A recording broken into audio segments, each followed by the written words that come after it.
So, okay, here we go. This is that time of year where if you're shipping iOS apps, you're probably squinting at adoption charts and wondering, wait, is it actually safe to pull the trigger on iOS 26 only features?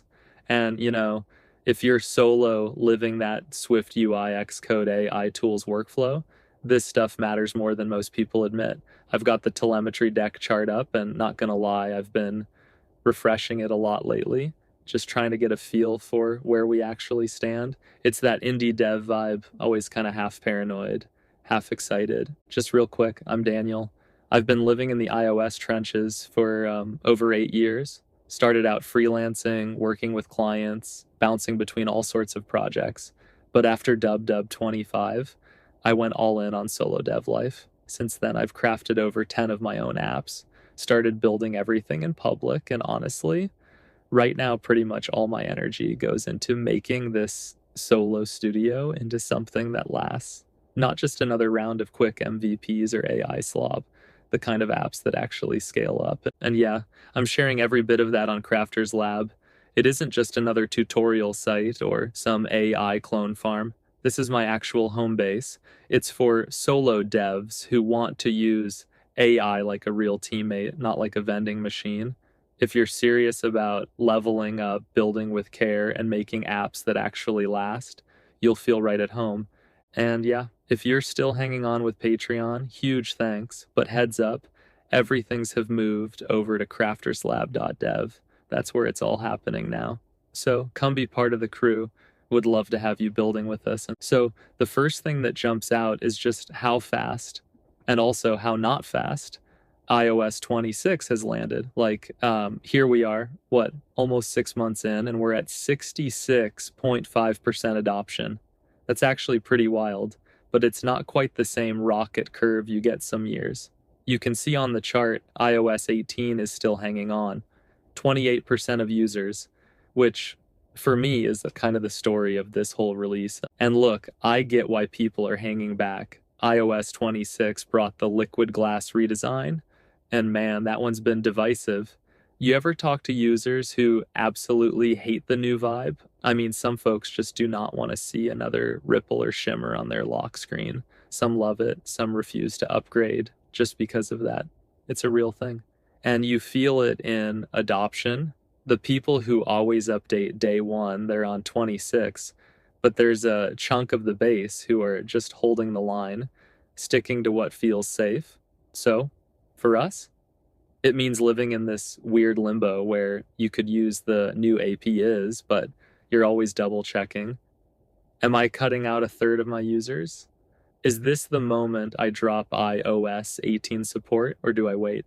Now, here's where it gets messy for solo devs. If you're like me, you spend half your time dreaming up wild new features and the other half negotiating with your past self about how much tech debt you're willing to carry. The temptation with iOS 26, especially with all the new design stuff, new Swift UI, whatever, is to go all in, ship only for 26 plus, and just move faster. But that's not always the indie move. Every year it feels like there's this tipping point. When is it safe to drop the old versions and just go? For me, I'm always watching these adoption charts like a hawk, but I also talk to users, the ones who still rock older devices or just don't trust a new update. You got to balance and moving your stack forward with not nuking your audience. And honestly, this is where having tools like Claude, Codex, or Cursor really helps. When I want to try out a 26 only feature, I'll actually just fork it, spin up a branch, and use the agent to refactor the code for dual support. I'm not going to lie, it's a little bit of pain, but it's less pain than, dropping 30% of your users on a Tuesday. So yeah, my move lately is default to the latest, but keep the doors open as long as the numbers say it's worth it.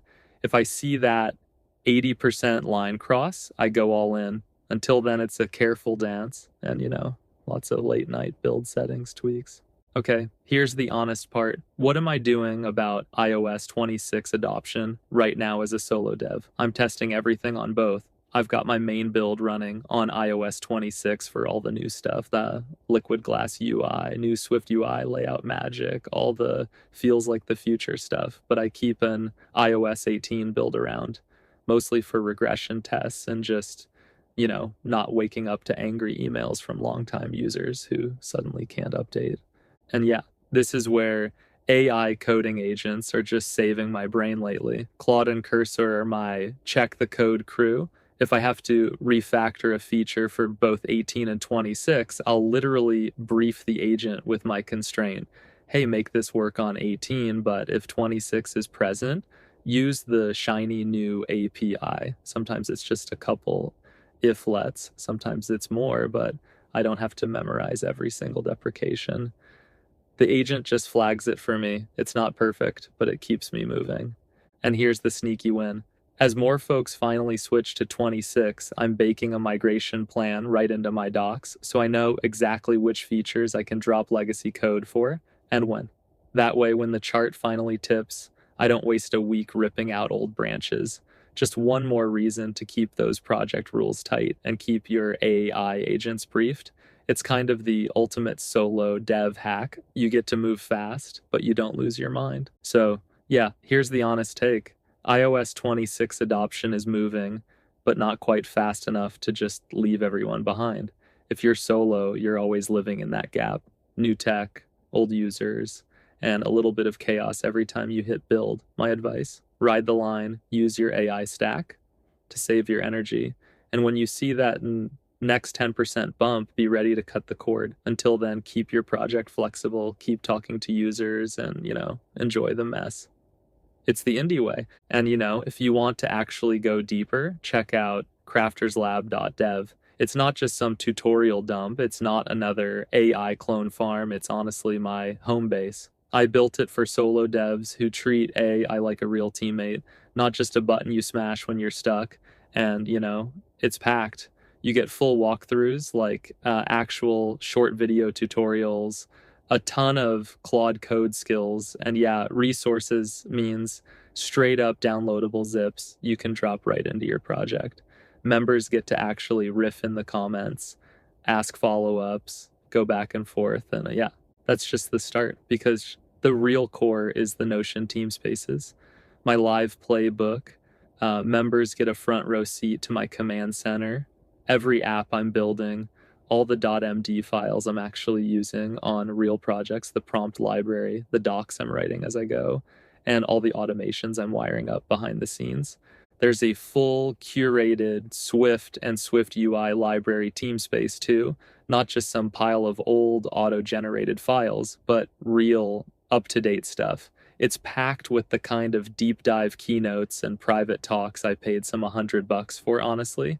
You won't find any of this in the public training data. This is all the modern real world code I use myself to fine tune models and build out my own custom MCPs for Claude Code, for Cursor, all of it. There's a bunch of different ways to use it, and I'm always experimenting, always posting about it in the lab. And then there's Ops Lab. It's where I build and share all my Notion AI agent instructions, Notion templates, the Claude code skills, the workflows, and automations all wired up and ready for you to copy, tweak, totally break, and make your own. The whole point is to keep the indie stack connected so you don't feel like you're building in a silo, even if you're solo at the keyboard. And so, yeah.